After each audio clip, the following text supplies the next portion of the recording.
আসসালামু আলাইকুম। ষষ্ঠ শ্রেণীর অনুপাত সমানুপাত অধ্যায়ের লেকচার 4 নিয়ে আজকে আমরা আলোচনা করব। আজকেও প্রতিদিনের ন্যায় 5টি ম্যাথ সলভ করার চেষ্টা করব। তাহলে শুরু করছি। প্রস্থ ও দৈর্ঘ্যের অনুপাত, এটাকে প্রস্থ বলা হচ্ছে আর এটাকে দৈর্ঘ্য বলা হচ্ছে। এত ধরে সারণী পূরণ করো। দেখি কি লিখছে এইদিকে। হলঘরের প্রস্থ 10, কিছু মিসিং খালি ঘর দেওয়া আছে, এগুলো আমাদের পূরণ করতে হবে। শর্ত হচ্ছে যে প্রস্থের যে অনুপাতটা তার শর্ত মানবে 2 অংশ, আর দৈর্ঘ্যের অনুপাতের কি 5 অংশ। মানে এইখানে 10 আছে, এটা 2 অংশ বোঝাচ্ছে, এই 2-এর অংশটা। তাহলে 2 অংশ যদি 10 হয় তাহলে 1 অংশ কিন্তু 5 ছিল। তাহলে আর এই পাশে দৈর্ঘ্যটা কিন্তু 25 মানে এই যে 5 পাশে 25, তার মানে 1 অংশে 5, তাহলে 2 অংশে কত হবে 10। আর এখানে অনুপাত যেহেতু 5, তাহলে 5 অংশে 5 পাশে 25। এইদিকে চলে আসি দ্বিতীয়টা, এখানে 50 লিখছে, তার মানে এটা হচ্ছে দৈর্ঘ্য। তো দৈর্ঘ্য যদি 50 হয় তাহলে 5 অংশে 50, তাহলে 1 অংশে কত হওয়ার কথা 10 হওয়ার কথা, কারণ 5 10 50। তাহলে 2 অংশে কত হওয়ার কথা 20, এই যে 20। পরেরটায় চলে আসি 40, এটা কিন্তু প্রস্থ দিছে, তাহলে প্রস্থের 2-এর মধ্যে ধরি 2 অংশে 40, তাহলে 1 অংশে কত 20 অবশ্যই। 1 অংশে 20 হলে তাহলে 5 অংশে কত হবে 5 20 100, এই যে এখানে 100 হয়ে যাচ্ছে। এখানে চলে আসি 200 দিছে, 200 কিন্তু এটা দৈর্ঘ্য দেওয়া হয়েছে। তো 5 অংশে 200 মানে কি 1 অংশে 40 ছিল, কারণ 5 40-এই 200 হয়।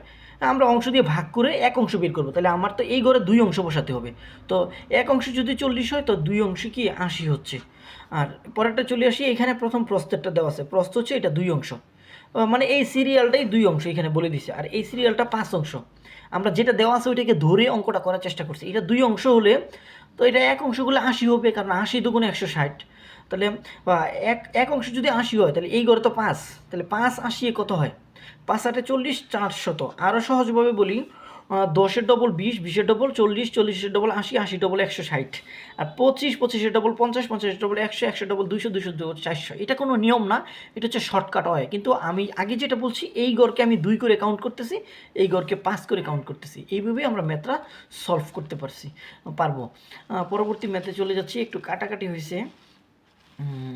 এই তো সমতুলের দিকে যাচ্ছি। সমতুল,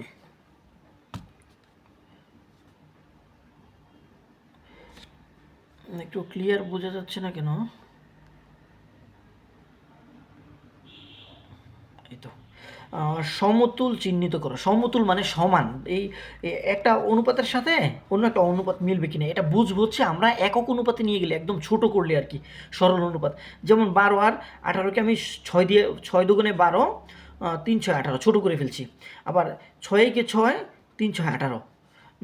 আবার এখানে 5 দিয়ে 3 5 15, 5 দুগুণে 10। এটাকে ছোট করা যায় না, মানে এটা মৌলিকে চলে আসছে, মৌলিকে চলে আসলে তার ছোট করা যাবে না। আর দুইটার মধ্যে কমন থাকতে হবে। 3 দিয়ে যদি কাটি 3 দুগুণে 6, 3 3-কে কত 9, এটাকে ছোট করা যায় না। এটাকেও ছোট করা যায় না, এগুলো মৌলিকে চলে আসছে একদম। 2 দিয়ে কাটি 2-একে 2, 3 দুগুণে কি 6, ছোট করতেছি আর কি।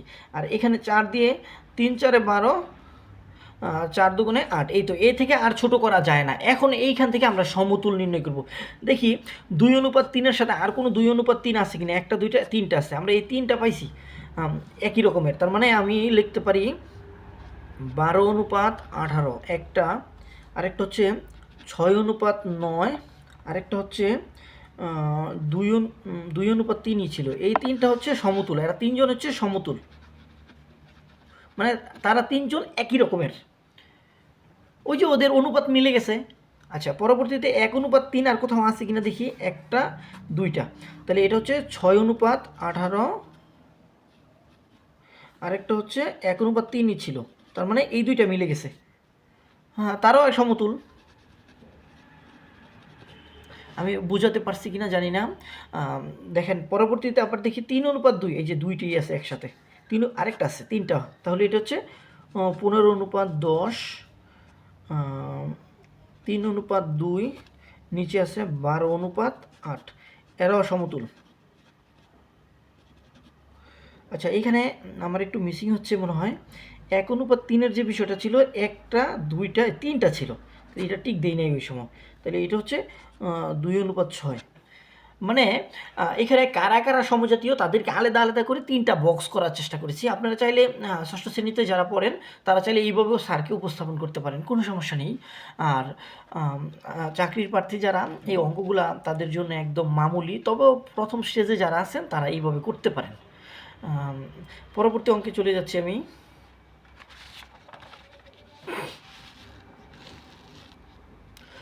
সরল অনুপাতগুলোকে মিশ্র অনুপাতে প্রকাশ। মিশ্র অনুপাত করতে হলে 2-এর অধিক অনুপাত থাকে সাধারণত, আর মিশ্র অনুপাত হচ্ছে কি বলে, 2টাও বা তার অধিক থাকতে পারে। মিশ্র অনুপাত হচ্ছে উত্তর রাশিগুলোর গুণফল পূর্ব রাশিগুলোর গুণফল আগে বের করতে হবে। তাহলে আমরা একটু পূর্ব রাশিগুলোর গুণফল লিখি। পূর্ব রাশির গুণফল, রাশিগুলোর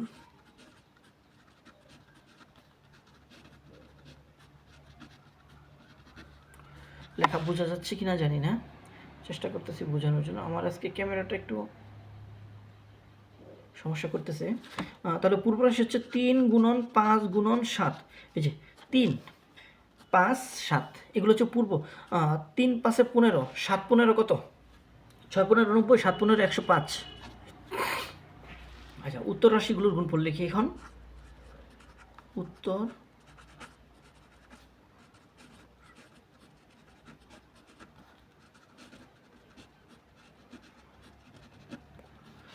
রাশি 5 গুণন 7 গুণন 9। আচ্ছা, না 5 7 35, 9 35, আমি একটু রাফ করে নিচ্ছি। 9 35, 30 35, 9 35 কত হয়, 5 নং 45-এর 5 হাত আছে 4, আর 3 নং 27 31, 315 হচ্ছে, 315। এখন লিখব মিশ্র অনুপাত। অতএব মিশ্র অনুপাত 105 অনুপাত 315। আচ্ছা, একটু খেয়াল করি, 103 গুণ হচ্ছে 300, আর 5-এর 3 গুণ 15। তার মানে আমি এটাকে যদি ভাঙি 1 অনুপাত 3 লিখতে পারি। মানে অনুপাতের প্রথম রাশির 3 গুণ হচ্ছে এটা, আর যে কোনো অনুপাতকে ছোটো করার চেষ্টা করবে, এটাই উত্তর, এটাই মিশ্র অনুপাত। মানে উত্তর রাশিগুলোর গুণফল পূর্ব রাশিগুলোর গুণফল, 2টা ফলকে আমরা অনুপাত আকারে লিখব। এটাই হচ্ছে আমাদের মেন কাজ, মিশ্র অনুপাত বের করার। আরেকটা আছে এদিকে, আমরা একই রকমের লেখা লিখব এখানে, যে পূর্ব রাশিগুলোর ফল, খুব পচা করে লিখতেছে আজকে। গুণফল 5 গুণন 7 গুণন 9, 5 7 35, তাহলে 9 35-এ তো 315ই হবে। আগেরটার মধ্যে আমরা গুণ করে নিচ্ছি এটা। উত্তর রাশিগুলোর গুণফল, উত্তর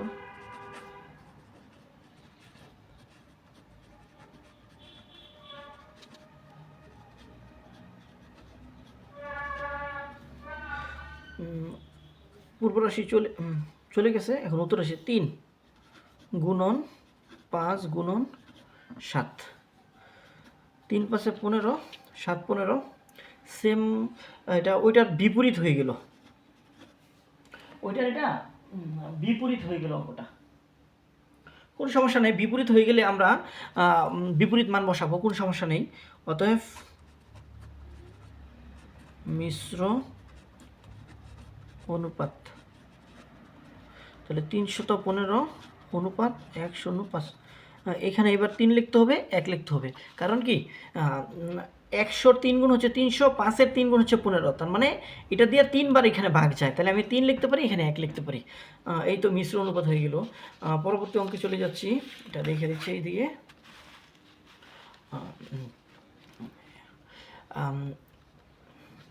9 অনুপাত 16 বা 9:16 এর ব্যস্তানুপাত। ব্যস্তানুপাত মানে কি? ব্যস্তানুপাত মানে ব্যস্তানুপাতটা মূলত পূর্ব রাশি উত্তর রাশিতে চলে যাবে, উত্তর রাশি পূর্ব রাশিতে চলে যাবে, এটাই ব্যস্তানুপাতের কাজ।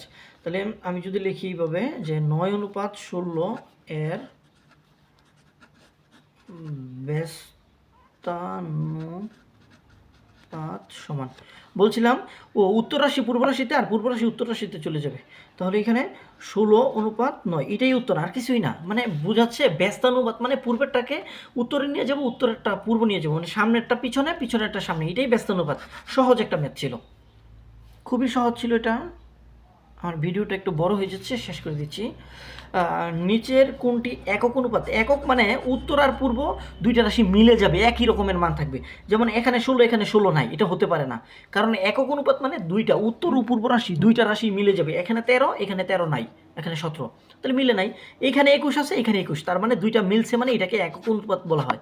তার মানে যদি আমার এই রকমের 1 অনুপাত 1 থাকতো, এটাও একক অনুপাত। 5 অনুপাত 5 থাকতো, এটাও একক অনুপাত। মানে উত্তর ও পূর্ব রাশি দুইটা রাশি যদি মিলে যায়, ওইটাই হচ্ছে একক অনুপাত। ঈদের দিন সবাইকে ঈদ মোবারক জানাচ্ছি, এবং আমি পরবর্তী ভিডিও নিয়ে আসব। একটা কথা বলে রাখি, সেটা হচ্ছে একাদশ দ্বাদশ শ্রেণীর সিনোনিম অ্যান্টোনিম নিয়ে যারা হতাশায় আছেন, আমি পরবর্তী ম্যাথের সাথে সিনোনিম অ্যান্টোনিমটাকে অ্যাড করব, এবং চাকরির প্রার্থীদের খুব উপকারে আসবে। একাদশ দ্বাদশ শ্রেণীর যে মেন বই, ওইখানে সিনোনিম অ্যান্টোনিমগুলো এত সুন্দর করে এবং গুরুত্বপূর্ণ, যেগুলো বিভিন্ন প্রতিযোগিতামূলক পরীক্ষা আসে এবং ইন্টারমিডিয়েট পরীক্ষায় মেন বই থেকে আসে। আমি 10টা করে সিনোনিম অ্যান্টোনিম শেয়ার করার চেষ্টা করব পরবর্তী ভিডিওগুলোতে। তবে ম্যাথ এটা চালু থাকবে, এবং এটার সাথে আমি গ্রামারকেও অ্যাড করবো। আস্তে আস্তে আমি সব কিছুই বাংলা, ইংরেজি, গণিত এবং একাডেমি ব্যাকগ্রাউন্ডে আস্তে আস্তে হজবরল বানাবো না। যারা আমার সিকোয়েন্স ধরে পড়বেন, ষষ্ঠ শ্রেণীর বা চাকরির প্রার্থী, অল্প কিছু হলেও তাদের ঘরে বসে থাকে আমার ভিডিওটা দেখলে একটু সার্থক হবেন। ধন্যবাদ সবাইকে। আসসালামু আলাইকুম।